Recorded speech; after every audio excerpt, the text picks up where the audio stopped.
আসসালামু আলাইকুম সবাইকে। আশা করি তোমরা সবাই ভালো আছো, সুস্থ আছো এবং স্বাভাবিক আছো। সো ইঞ্জিনিয়ারিং এবং ভার্সিটি এ ইউনিটের অ্যাডমিশন প্রোগ্রামের নবম অধ্যায় মানে সেকেন্ড পেপারের নবম অধ্যায়, তার মানে সমতলে বস্তু কণার গতি বা যেটাকে আমরা গতিবিদ্যা বলি, সেই গতিবিদ্যার মেইন ক্লাসেই কিন্তু আমি মোটামুটি সকল টপিক দেখিয়ে দিয়েছি।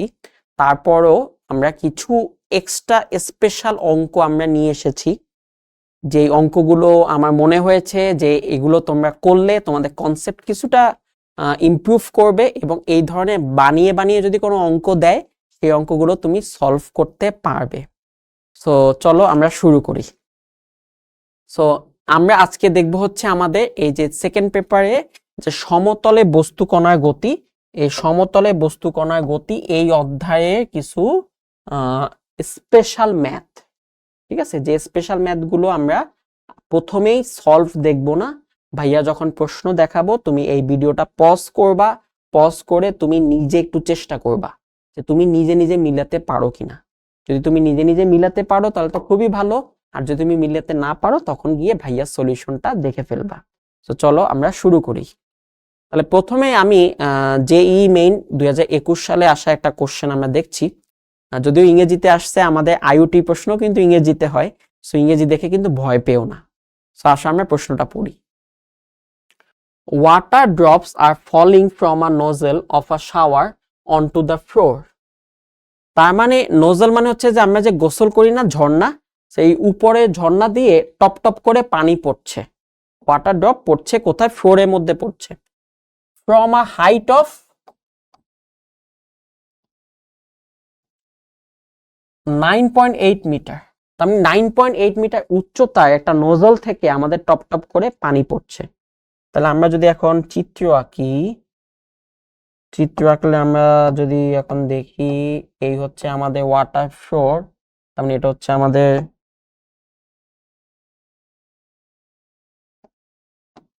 এই হচ্ছে ধরো আমাদের শাওয়ার,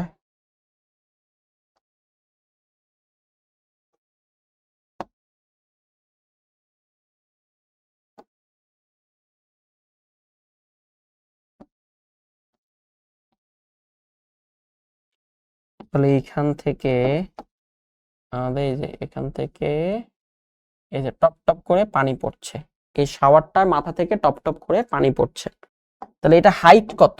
এই হাইটটা দেওয়া আছে, এই হাইটটা দেওয়া আছে হচ্ছে তোমার 9.8 মিটার। ঠিক আছে, এই হাইটটা তোমার দেওয়া আছে। ওকে, তাহলে এইখান থেকে যে টপ টপ করে পানি পড়ছে, আমার যদি এখানে এখন এই যে এখানে এই যে এক ফোঁটা, প্রথম ফোঁটা, এই যে দ্বিতীয় ফোঁটা, এই যে তৃতীয় ফোঁটা, এরকম করে টপ টপ করে আমার এখানে পানি পড়তেছে। ঠিক আছে, এখান থেকে পানি পড়ছে। তো বলছে the drops fall at a regular interval of time. এটা দিয়ে কি বুঝালো? একটা রেগুলার ইন্টারভাল অফ টাইম মানে হচ্ছে একটা নির্দিষ্ট সময় পর পর আমার পানিটা পড়ছে। When the first drop strikes the floor, প্রথম ড্রপ যখন মাটিকে টাচ করে, at that instant the third drop begins to fall. আচ্ছা আচ্ছা, এটা খুব ইম্পর্টেন্ট জিনিস, যে প্রথম পানি ফোঁটাটা যখন মাটি টাচ করবে তখন 3 নাম্বার পানি ফোঁটা মাত্র বের হচ্ছে। তাহলে এতগুলা পানি ফোঁটা হবে না। তাহলে চিত্রটা যদি আমি আঁকি, সো এই প্রথম পানি ফোঁটাটা এখানে সাপোজ, এবং পানি ফোঁটাগুলো একটা নির্দিষ্ট সময় পর পর পানি ফোঁটাগুলো বের হচ্ছে। তাহলে প্রথম পানি ফোঁটা যদি এখানে হয়, তাহলে আমরা ধরলাম এই যে নির্দিষ্ট সময়, যে রেগুলার ইন্টারভাল অফ টাইম, এই যে রেগুলার ইন্টারভাল অফ টাইম, এটা আমরা ধরলাম যে এটা হচ্ছে আমাদের টি, ছোট হাতের টি। ঠিক আছে, তাহলে এই রেগুলার ইন্টারভাল অফ টাইম মানে টি সময় পর পর পানি বেরোবে। তাহলে এই প্রথম ফোঁটা এখানে, তাহলে প্রথম ফোঁটাই যে যখন নিচে পড়তে পড়তে যখন এখানে আসবে, তাহলে এই ফার্স্ট ফোঁটা যখন এখানে আসবে তখন এই দ্বিতীয় ফোঁটা এখানে আসবে, এবং এখানে কতটুকু সময় পাস হয়েছে? টি পরিমাণ সময় অতিবাহিত হয়েছে। ঠিক আছে, এরপরে প্রথম ফোঁটা যখন নিচে নামতে থাকবে, দ্বিতীয় ফোঁটাও কিন্তু নিচে নামতে থাকবে। নিচে নামতে নামতে যখন প্রথম ফোঁটা মাটিকে টাচ করবে, যে মাটিকে টাচ করবে, প্রথম ফোঁটা এটা হলো ফার্স্ট ফোঁটা, যখন মাটিকে টাচ করবে তখন 3 নাম্বার ফোঁটাটা মাত্র যাত্রা শুরু করবে। তাহলে 2 নাম্বারটা কোথায়? হ্যাঁ 2 নাম্বারটা এই যে মাঝখানে থাকবে, এবং এই 2 নাম্বার থেকে 3 প্রথমটা এইটুকুতে কত সময় লাগছে, সেম সময় লাগছে, টি সময় লাগছে, তাই না? বলছে নির্দিষ্ট সময় পর পর হবে। তার মানে এইখান থেকে এখানে আসতে টি সময়, এখান থেকে এখানে যেতে টি সময়। তার মানে এগুলো হচ্ছে টি সময় অতিক্রান্ত দূরত্ব, ঠিক আছে? তো এটাই বলছে যে প্রথম ফোঁটা যখন মাটিতে থাকে, তৃতীয় ফোঁটা মানে 3 নাম্বার ফোঁটাটা মাত্র বের হচ্ছে। আচ্ছা, এখন প্রশ্নটা কি, locate the position of second drop, মানে দ্বিতীয় ফোঁটার পজিশনটা বাইক করতে বলছে, ফ্রম দ্য ফ্লোর মানে মাটি থেকে উচ্চতা বের করতে বলছে, when the first drop strikes the floor, মানে প্রথম ফোঁটা যখন মাটিতে পড়ে তখন এই দ্বিতীয় ফোঁটা এই যে উচ্চতা, এই উচ্চতাকে আমরা ধরলাম এইচ, এই এইচ বের করতে বলছে। এটা হচ্ছে প্রশ্ন। সো ভাইয়া প্রশ্নটা তোমাকে বুঝাই দিলাম। সো এখন তোমরা এই ভিডিওটা একটু পজ করো, পজ করে তোমরা একটু নিজে চেষ্টা করো, ঠিক আছে? দেখো তুমি পারো কিনা।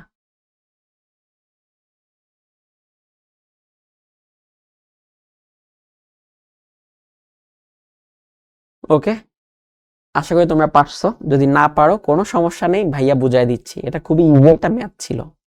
তো যেহেতু নির্দিষ্ট সময় পর পর পানি ফোঁটাগুলো বেরোচ্ছে, তাহলে 3 নাম্বার ফোঁটা যখন এখানে, প্রথম ফোঁটা যখন নিচে, তাহলে মাঝখানে কয়টা সময় আছে বলতো? মাঝখানে সময় আছে 2টা। তার মানে প্রথম প্রথম পানি ফোঁটার জন্য মোট অতিক্রান্ত সময় হচ্ছে 2t, 80 আর দ্বিতীয় ফোঁটার জন্য অতিক্রান্ত সময় হচ্ছে টি, আর 3 নাম্বার ফোঁটার জন্য অতিক্রান্ত সময় হচ্ছে 0, কারণ ও মাত্র যাত্রা শুরু করবে, মাত্র যাত্রা শুরু করবে। তাহলে প্রথম ফোঁটার জন্য অতিক্রান্ত সময় হচ্ছে 2t, দ্বিতীয় ফোঁটার জন্য অতিক্রান্ত সময় হচ্ছে টি, আর তৃতীয় ফোঁটার জন্য অতিক্রান্ত সময় হচ্ছে 0। ওকে, এখন আমি যদি প্রথম ফোঁটার জন্য হিসাব করি,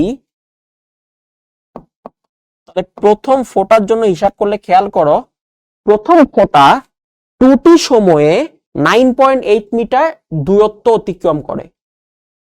তাহলে 9.8 মিটার দূরত্ব অতিক্রম করে। আমরা এই সূত্রটা বসাবো, h equals to ut half gt square. আমরা এই সূত্রটা বসাবো, ঠিক আছে? তাহলে প্রথম ফোঁটার জন্য আমরা এই সূত্রটা যদি বসাই, তাহলে h হচ্ছে 9.8, যেহেতু এখান থেকে ডপ ডপ করে পড়তেছে তার মানে আদি বেগ হচ্ছে 0, আর আমরা জি এর মান ধরবো হচ্ছে 9.8, আর টি হচ্ছে এখানে মোট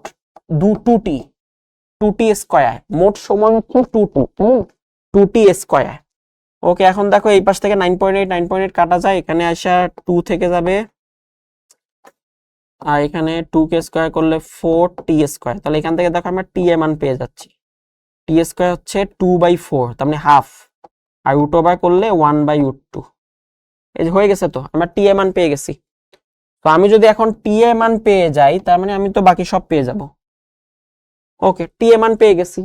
এখন দেখো দ্বিতীয় ফোঁটা এই টি সময়ে কতটুকু দূরত্ব অতিক্রম করে এইচ প্রাইম, আমরা এখন এটা বের করব, এইচ প্রাইম বের করব। দ্বিতীয় ফোঁটার জন্য বাই করব। তাহলে দ্বিতীয় ফোঁটা টি সময়ে এইচ প্রাইম দূরত্ব অতিক্রম করে, উপর থেকে দূরত্ব কাউন্ট হবে।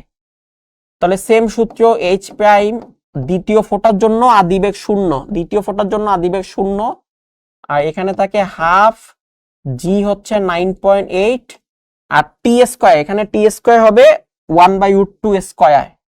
আর দ্বিতীয়টার জন্য কিন্তু টাইম হচ্ছে শুধু টি, তাহলে এখানে শুধু টি এর মান বসবে, 2t না, শুধু 2 হবে, ঠিক আছে?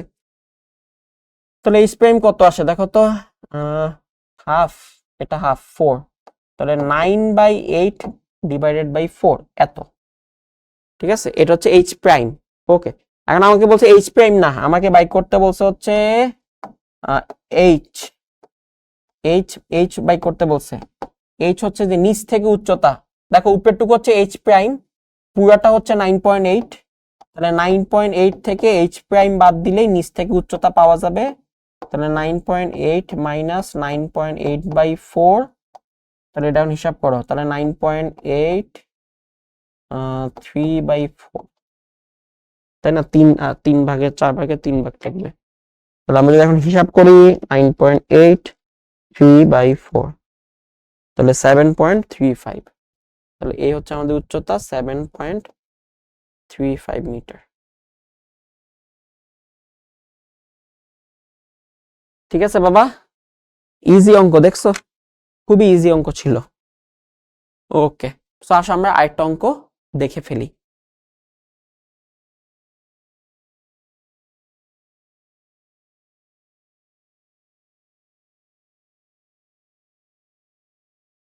ওকে, এটাও জেইই মেইনের একটা অঙ্ক, ইজি অঙ্ক, ইন্টারেস্টিং অঙ্ক, এজন্য আমি দেখাচ্ছি। দেখো আমাদের যে ভর্তি পরীক্ষায় একটা চ্যাপ্টার থেকে শুধু ওই চ্যাপ্টারে কনসেপ্টে অঙ্ক আসবে তা না, আমার কিন্তু মাল্টিপল চ্যাপ্টার গুলো একসাথে করে অঙ্কটা বানাইতে পারে।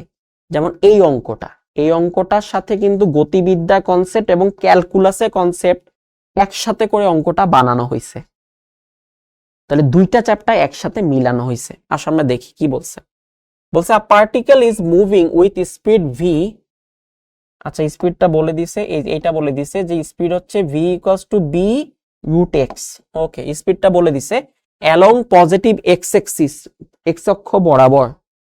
Calculate the speed of the particle at time t equals to tau.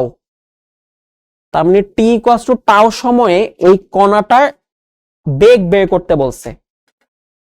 এটা খুবই ইজি, টি এর মান বসালেই হয়ে যায়। একটা ঝামেলা হইলো এখানে ভি এ এখানে কোথাও টি নাই, আছে এক্স, তাই না? বেগের সাথে এক্স এর সম্পর্ক, কিন্তু তোমাকে টাইম টি টাও দিয়ে দিছে। তাহলে টি এর মান না বসায় আমাকে এক্স এর মানে কনভার্ট করতে হবে। এটাই হচ্ছে অঙ্ক, যে টি থেকে এক্স এর মানে কিভাবে আমি যাব। আমি কিন্তু অলরেডি হিন্টস দিয়ে দিছি, এটা তুমি ক্যালকুলাস দিয়ে চেষ্টা করবা। তো সবাই ভিডিওটা একটু পজ দাও, পজ দিয়ে একটু চেষ্টা করো, দেখো তুমি পারো কিনা।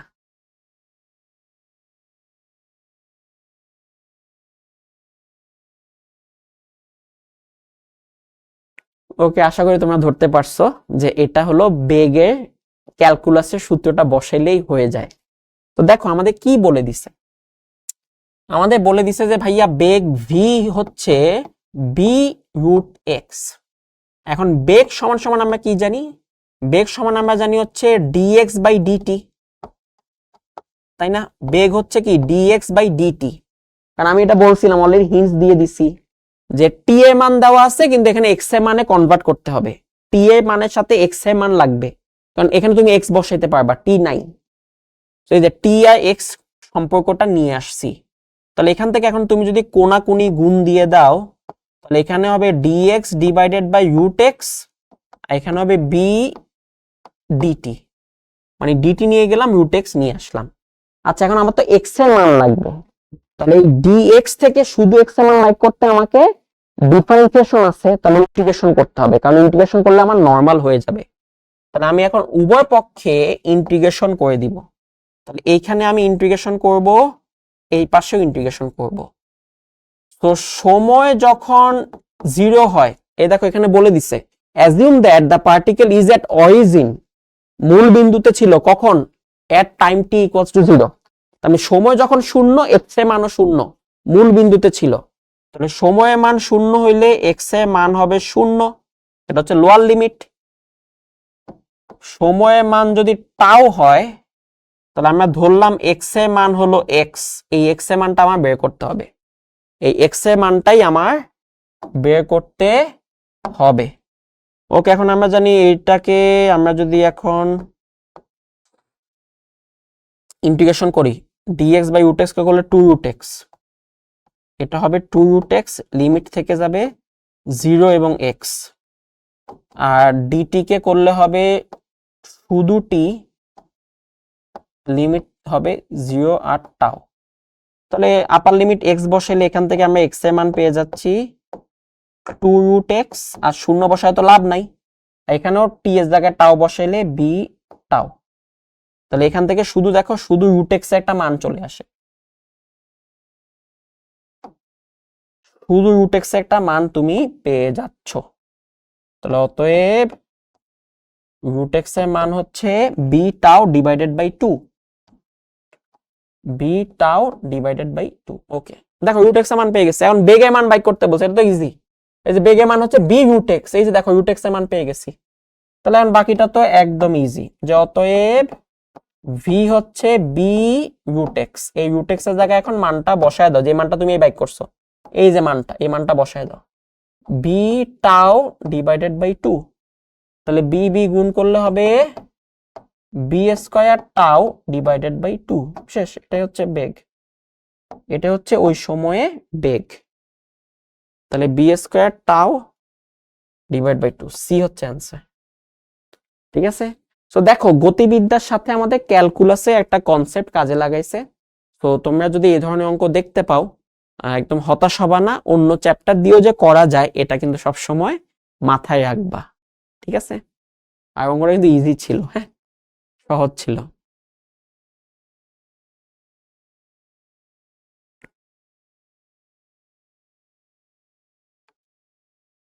ওকে, আসো আমরা আরেকটা অঙ্ক দেখি। হ্যাঁ, এটাও তোমরা চিন্তা করবা, এগুলো করাচ্ছি তোমরা যেন চিন্তা করা শিখো, নতুন নতুন অঙ্ক দেখে ভয় না পাও। তাহলে একটা অঙ্ক দেখো কি বলছে, দ্য ট্রেজেক্টরি মানে হচ্ছে গতিপথ, অফ আ প্রজেক্টাইল মানে হচ্ছে প্রাস, ইংলিশ গুলো শিখবা। হ্যাঁ, ইন ভার্টিক্যাল প্লেন ইজ, তার মানে একটা প্রাসে গতিপথে সমীকরণ বলে দিছে। গতিপথের সমীকরণ হচ্ছে y is equal to a x minus b x square. তাহলে আমরা যদি একটা প্রাস আঁকি,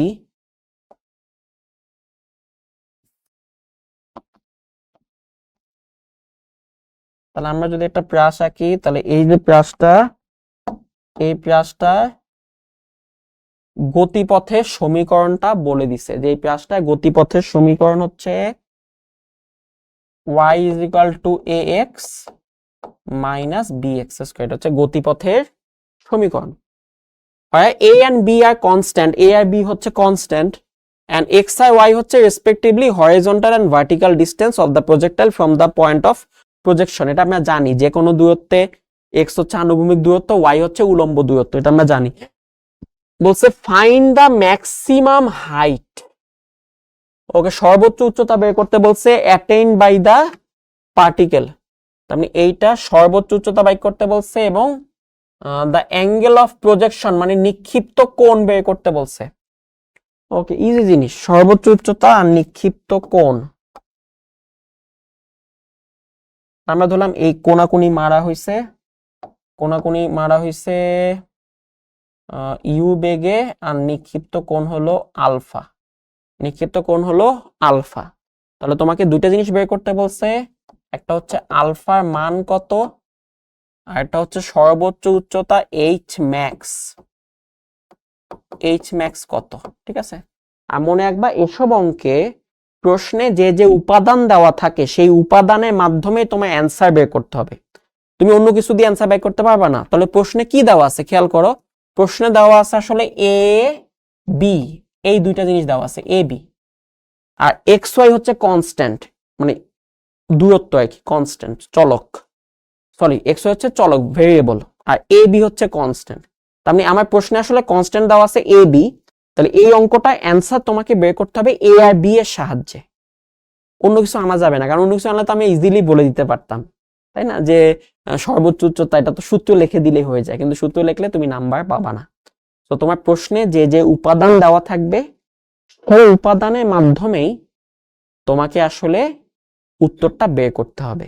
ঠিক আছে, ওকে, সো তোমরা সবাই একটু পজ দাও, পজ দিয়ে নিজে নিজে একটু চেষ্টা করো, দেখো পারো কিনা, সহজ আছে কিন্তু। আমি একটু হিন্টস দিয়ে দিই, এটা প্রাসে মূল সমীকরণের সাথে তুলনা করলেই হয়ে যাবে, তবে হালকা ক্যালকুলাসও আছে।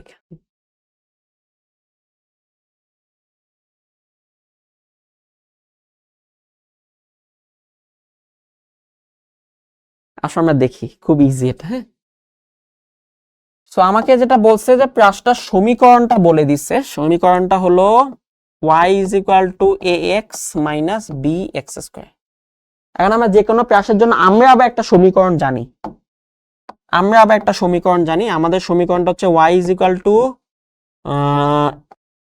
X tan alpha minus g x square 2u square cos square alpha, এটা জানি কিনা? তাহলে এটা হচ্ছে প্রশ্ন দেওয়া আছে, এটা হচ্ছে আমরা জানি, এটা হচ্ছে প্রশ্ন দেওয়া আছে, এটা হচ্ছে আমরা জানি। এখন আমি যদি এই দুইটা তুলনা করি, আমি যদি এই দুইটা তুলনা করি, তাহলে তুলনা করলে দেখো এখানে এক্স এর সহগ হচ্ছে এ আর এখানে এক্স এর সহগ হচ্ছে tan আলফা, তাহলে এই দুটাকে সমান ধরা যায়। তাহলে এক্স এর সহগ হচ্ছে এ আর এখানে এক্স এর সহগ হচ্ছে tan আলফা, তাহলে tan আলফা সমান এ, তাহলে আমাকে আলফা বের করতে বলছে, সেইটা হবে tan ইনভার্স এ। দেখছো ফালতু অঙ্ক শেষ। দেখছো তুলনা করছি হয়ে গেছে, আর তোমার কি চিন্তাটাই না করলা। তো খুবই ইজি। যে কোনো বানানো অঙ্ক যখন তুমি দেখবা যে ভাই একটা অঙ্ক আমি জীবনে প্রথমবার দেখলাম, তো মনে রাখবা এই অঙ্কটা সবসময় তুমি তোমার জানা সূত্র দিয়ে করার চেষ্টা করবা। ওই অঙ্কের জন্য তোমাকে নতুন কোনো সূত্র আবিষ্কার করার দরকার নাই। যেমন এই অঙ্কটা আমরা প্রজেক্টাইলে যে সূত্রটা জানি সেই সূত্র দিয়ে আমি করার চেষ্টা করছি, অটোমেটিক মিলে গেছে। দেখছো আলফা মান পেয়ে গেছি এবং আলফা অ্যান্সারে শুধু এ আছে, অন্য কোনো ভ্যারিয়েবল বা চলক টলক কিছু নাই।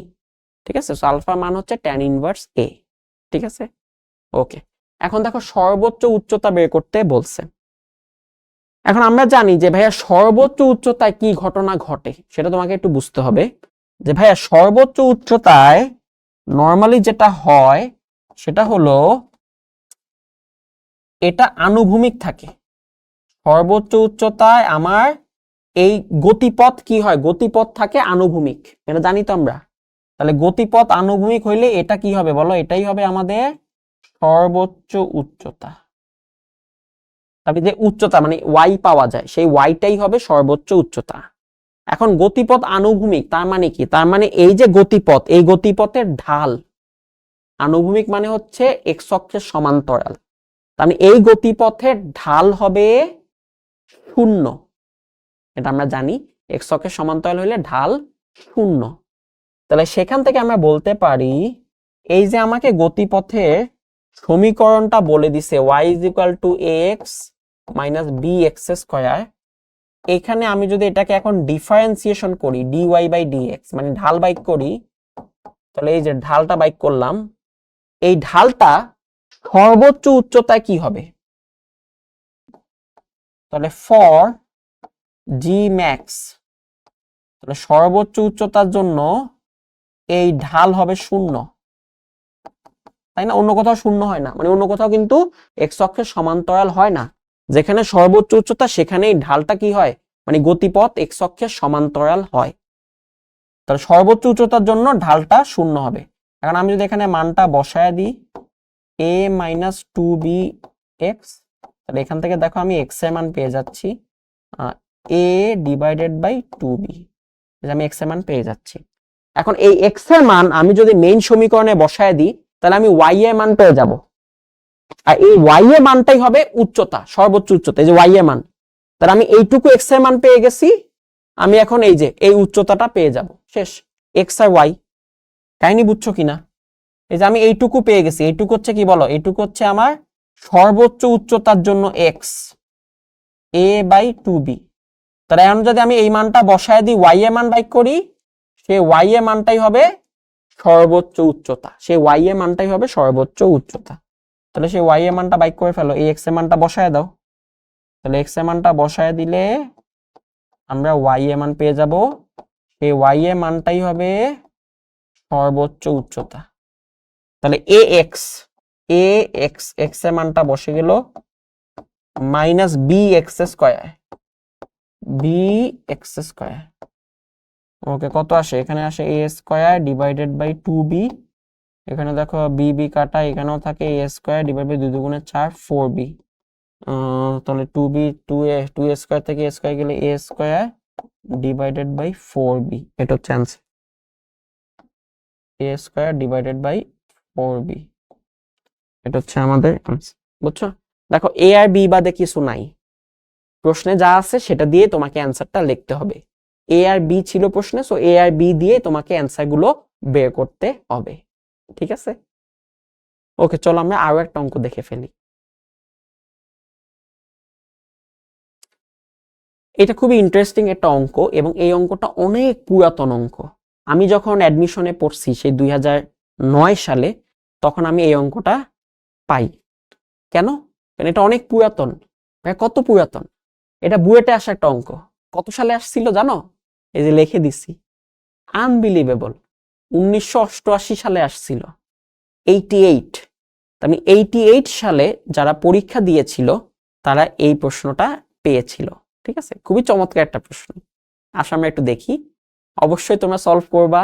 প্রথমে আমি একটু ব্যাখ্যা করি, তারপরে পজ করে তোমরা সলভ করবা। ঠিক আছে, বুয়েটে আসা অনেক প্রাচীন একটা অঙ্ক, 1988 সালে আসা অঙ্ক। কি বলছে দেখো, একটা বস্তুকে, একটু বস্তু না লেখছে একটু বস্তু, একটু বস্তু না, একটা বস্তুকে বা একটি বস্তুকে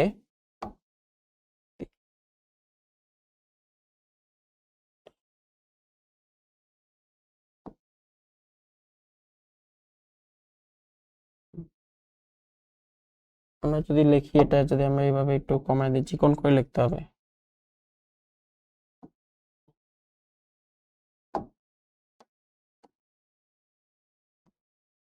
তাহলে একটি বস্তুকে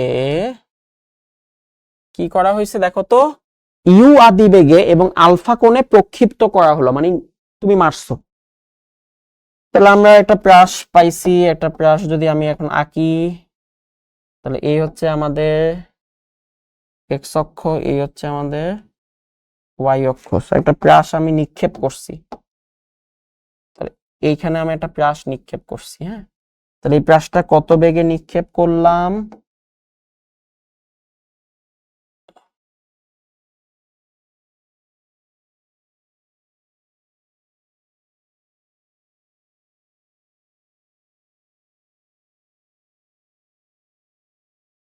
ওকে,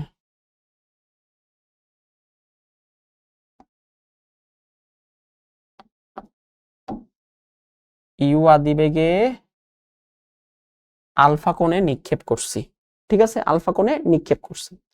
এবার প্রশ্নটা দেখো, খুব ইন্টারেস্টিং প্রশ্ন। বলছে বস্তুটি বিটা কোণে আনত তল, বিটা কোণে আনত তলকে সমকোণে আঘাত করে। মানে এখানে একটা তল আছে যেটা বিটা কোণে আনত। তাহলে এখানে আমার একটা তল আছে, যেই তলটা বিটা কোণে আনত।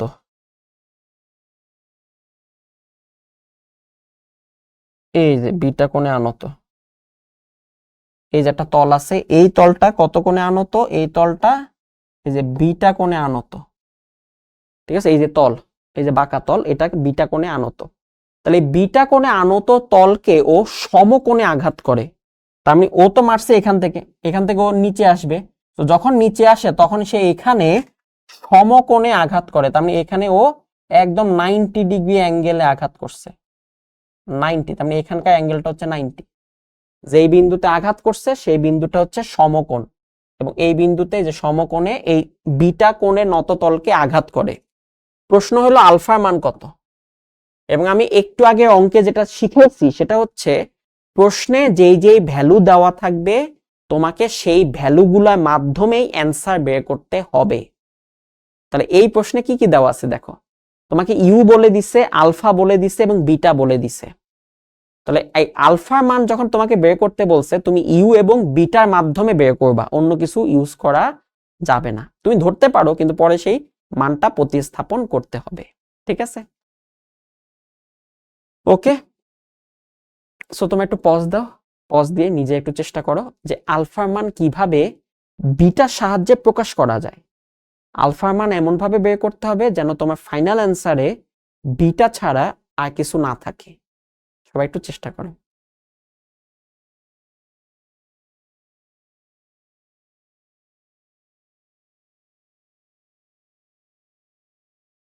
আশা করি তোমরা পারছো অথবা পারো নাই। না পারলে হতাশ হইও না, চেষ্টা যে করছো এটাই বড় কথা। মূল ভর্তি পরীক্ষায় যখন তুমি দেখবা যে একটা বানানো অঙ্ক আসছে, তুমি সেই অঙ্কটা চেষ্টা করতে গিয়ে খুব বেশি সময় কিন্তু নষ্ট করো না। কারণ সব যে তোমাকে পারতে হবে এমন না, তুমি ম্যাক্সিমাম সঠিক উত্তর দিয়ে আসার চেষ্টা করবা। সো কোনো অঙ্ক যদি খুব কঠিন লাগে সেটা স্কিপ তুমি করতে পারবা, ঠিক আছে? সো আসো আমরা এই অঙ্কটা দেখি, ঠিক আছে? খুবই ইন্টারেস্টিং একটা অঙ্ক। আচ্ছা, আমাকে যেটা করতে হবে সেটা হলো আমরা এখান থেকে একটা জিনিস চিন্তা করতে পারি, সেটা হলো এই বিটা কোণের তল। আমি যদি এখন বিটা কোণের তলটা চিন্তা করি, তাহলে বিটা কোণের তলের জন্য আমার এই অ্যাঙ্গেলটা কত আসবে? আমার এই অ্যাঙ্গেলটা কত আসবে বলো? এটা আলফা, এটা বিটা, তাহলে এই প্রাসের জন্য এই অ্যাঙ্গেলটা কত আসবে তখন? তাহলে প্রাসের জন্য এই অ্যাঙ্গেলটা আসবে আলফা মাইনাস বিটা, তাই না? এই অ্যাঙ্গেলটা আসবে আলফা মাইনাস বিটা। আচ্ছা, এখন যেই বিন্দুতে ও সমকোণে আঘাত করছে বিটা তলের জন্য এইখান থেকে ওইখানে যাইতে যে সময়, বিটা তলের জন্য যে সময়, সেই সময়টাই হবে কিন্তু বিচরণকাল, মানে বড় হাতের টি। বিটা তলের জন্য এটা বিচরণকাল। বিটা তল, খেয়াল করো, এই তল এখান থেকে মারছি ওইখানে গিয়ে তলে ফেরত আসছে। আমরা জানি এক তল থেকে মারলে যদি সেম তলে ফেরত আসে সেটাই হচ্ছে কিন্তু বিচরণকাল। তাহলে এই বিটা কোণে আনত তলের জন্য এই সময়টা হলো বিচরণকাল। এই যে এই বিন্দুতে আসার সময়, এই সমকোণে যে আঘাত করছে এখানে আসার সময়টা হচ্ছে বিটা কোণে তলের জন্য বিচরণকাল, মানে আনত তলের জন্য বিচরণকাল। তাহলে আমরা এখন আনত তল ধরে হিসাব করব। তাহলে আনত তলে বিচরণকাল সেটা হবে বড় হাতের টি। তাহলে আনত তলে বিচরণকাল হচ্ছে বড় হাতের টি। আমরা বিচরণকালের সূত্র কি জানি? 2u সাইন আলফা, কিন্তু এখানে আলফা মানে অ্যাঙ্গেলটা কত? অ্যাঙ্গেলটা হচ্ছে alpha minus beta divided by g. Okay, এখানে আবার একটা ইন্টারেস্টিং ফ্যাক্ট আছে। এখানে কিন্তু জি মানে কিন্তু জি না, জি মানে কিন্তু জি এর উপাংশ নিতে হবে। কেন? কারণ খেয়াল করো তোমার এখানে জি কোন দিকে? ভাইয়া জি হচ্ছে আমার এই জায়গাতে, জি হচ্ছে স্ট্রেট নিচের দিকে, কিন্তু তল তো বাঁকা, তল তো বাঁকা। তাহলে এই তলের লম্ব বরাবর জি চিন্তা করতে হবে। তাহলে এই তলের লম্ব বরাবর যদি আমি চিন্তা করি যে এই উপাংশটা চিন্তা করতে হবে, তাহলে এখন আমরা জানি এইটা যদি বিটা হয় তাহলে এই কোণ কিন্তু বিটা। এটা একটা জ্যামিতিক প্রমাণ যে এই আনত তলে এইটা যদি বিটা হয় তাহলে এই কোণ কিন্তু বিটা হয়। তাহলে আমার যদি এটা হয় জি, এটা যদি আমার অভিকর্ষ ত্বরণ জি হয়, তাহলে অভিকর্ষ ত্বরণ জি এ বিটা কোণে উপাংশ কত? বিটা কোণে উপাংশ হবে জি কস বিটা। আবার এই জি এ এই দিকে একটা উপাংশ থাকবে নিচের দিকে, সেটা হবে আমাদের জি সাইন বিটা। তার মানে এইখানে তুমি কিন্তু শুধু জি নিতে পারবা না, তোমার জি এর এই লম্ব উপাংশটা নিতে হবে। তাহলে জি এর লম্ব উপাংশ মানে হচ্ছে জি কস বিটা চলে আসবে। তাহলে তোমার এখান থেকে চলে আসলো জি কস বিটা। ওকে, সো আমরা যদি এখানে এখন কোণাকুণি গুণ দিই, কোণাকুণি গুণ দিলে আমরা লিখতে পারবো হচ্ছে 2u sine alpha minus beta হচ্ছে বড় হাতের টি জি কস বিটা। সো এটা হচ্ছে আমাদের এক নাম্বার, ঠিক আছে? ওকে, আচ্ছা আরেকটা ব্যাপার, আনত তলকে কি সে সমকোণে আঘাত করছে না? এখন আমরা জানি কেউ যদি সমকোণে আঘাত করে, এই আনত তলকে যদি সমকোণে আঘাত করে মানে একদম লম্বালম্বি আঘাত করছে, তাহলে লম্বালম্বি আঘাত করা মানে হচ্ছে এই বিন্দুতে লম্বালম্বি আঘাত করা মানে হচ্ছে এই বিন্দুতে আমাদের কিন্তু লম্ব বেগ, তার মানে ওয়াই অক্ষের বেগটা কাজ করতেছে, তাই না? একদম লম্বালম্বি আঘাত করছে। তাহলে তুমি চিন্তা করো, তুমি যদি তোমার পড়ার টেবিলকে লম্বালম্বি আঘাত করো, তার মানে তোমার এখানে ওয়াই অক্ষ বরাবর বেগ আছে, তুমি এবং সোজাসুজি আঘাত করছো, তাই না? একটা তলকে তুমি লম্বাভাবে আঘাত করছো, তাহলে তোমার এখানে বেগ কোনটা? বেগ হচ্ছে ওয়াই অক্ষেরটা। তাহলে এখানে কিন্তু কোনো এক্স অক্ষের বেগ থাকবে না, এখানে কিন্তু কোনো এক্স অক্ষের বেগ থাকবে না। সম্পূর্ণ বেগটাই কি থাকবে বলো? ওয়াই অক্ষের বেগ থাকবে তুমি যদি লম্বভাবে আঘাত করো। তার মানে লম্বভাবে আঘাত করলে এখানে আমার এই যে এক্স অক্ষের যে বেগ, এই বেগটা থাকবে না। তার মানে আনত তলের জন্য আনত তলের জন্য আমার যে বেগ, আমার যে শেষ বেগ vx সেটা থাকবে না, ঠিক আছে, সম্পূর্ণটা হবে y অক্ষ মানে লম্ব বেগ, ঠিক আছে। ওকে, এখন আমরা জানি শেষ বেগের সূত্র হচ্ছে কি বলতো, আদি বেগ। এখন বলতো এই আনত তলে আদি বেগের উপাংশ কত হবে? এইটা যদি ইউ হয়, অ্যাঙ্গেল যদি হয় আলফা মাইনাস বিটা, আমি আনত তল চিন্তা করতেছি, তাহলে আনত তলে এই উপাংশটা কত হবে? এইদিকে উপাংশ কি হবে? এদিকে উপাংশ হবে u cos alpha minus beta, তাই না? U cos alpha minus beta. তাহলে আমার কিন্তু এই আনত তল বরাবর ইউ এর উপাংশ হবে u cos alpha minus beta. Okay, আর আমরা জানি শেষ বেগ v equals to u plus at. এখানে ত্বরণ কোনটা? ত্বরণ হচ্ছে জি সাইন বিটা। খেয়াল করো এক্স অক্ষ বরাবর মানে আনত তল বরাবর ত্বরণ কত? আনত তল বরাবর কিন্তু এখন একটা ত্বরণ আছে। নরমালি কিন্তু এক্স অক্ষে ত্বরণ থাকে না, কিন্তু এখন যেহেতু এটা আনত তল, তাহলে এই জি এ কিন্তু একটা উপাংশ আছে জি সাইন বিটা, কিন্তু সেটা অপোজিট দিকে। জি সাইন বিটা কিন্তু অপোজিট দিকে। U cos alpha minus beta উপরের দিকে, শেষ বেগটা উপরের দিকে, জি সাইন বিটা কিন্তু অপোজিট দিকে। তাহলে জি সাইন বিটা কিন্তু নেগেটিভ হবে এবং এটা একটা ত্বরণ আছে এবং সময় লাগছে বিচরণকাল বড় হাতের টি, তাই না? এখান থেকে ওই বিন্দুতে যাইতে আমরা ধরে নিছি বড় হাতের টি সময় লাগছে।